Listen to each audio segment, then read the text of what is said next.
and see if we can make an ornament out of these Dollar Tree bowls. Hey everybody, it's Colette with Blessings Craft Therapy, if you didn't know, and if you did, thank you so much for coming back. All right, so we have these Dollar Tree bowls. They come 4 to a set. I just used a dauber and I painted mine a red.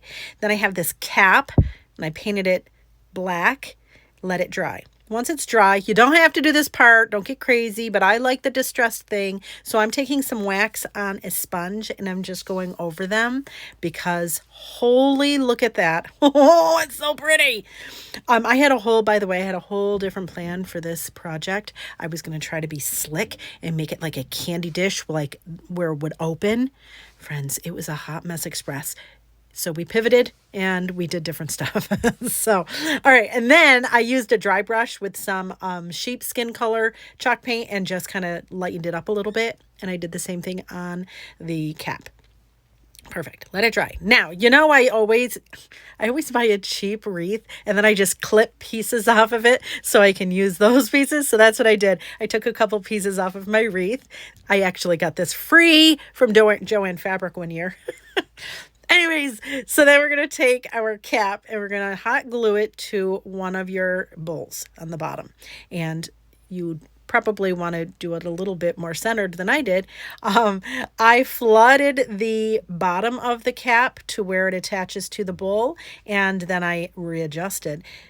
I just wanted to make sure that I had a lot of glue on the bottom so that the cap would stay, but then we could also add our little sprigs of pine that we trimmed off of our wreath.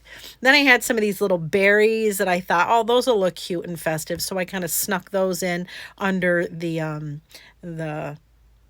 what is it, pine? I don't know what it is, whatever. And then I added some bells.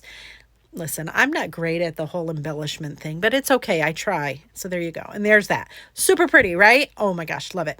So then we're going to put our two halves together. And I have this really pretty ribbon I had gotten from Dollar General. It says Merry and Bright. And so you're going to put glue on both sides, both the top and the bottom. And then you're going to attach the ribbon over that. It's just, that's what's going to hold it together. Is it ideal? No. But listen, we're trying to make it look like an ornament, and I'm trying to salvage the amount of time I put into doing this project because I thought it was going to be a candy dish that opened and it was going to be awesome, and it just didn't work out. And you ever do that where you're doing a project and you're like, oh, forget it. Let's just finish it. So that's where I was at.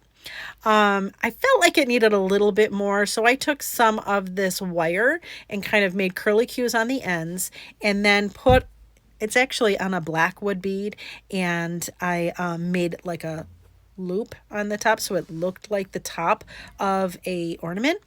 Then I made a bow out of that same ribbon because I felt like we had to cover up that little part where the two joined, and there it is. This is the salvaging of it. Kind of looks like an ornament. Listen, I think it's kind of cute. But all that to say is sometimes it's okay to change course, right? Sometimes we have this idea, and sometimes the best thing is to just move to a new pivot, to a new thing, right? And that's what I did. Anyways, friends, I hope this inspires you. If nothing else, I hope it entertained you. And thanks so much for watching.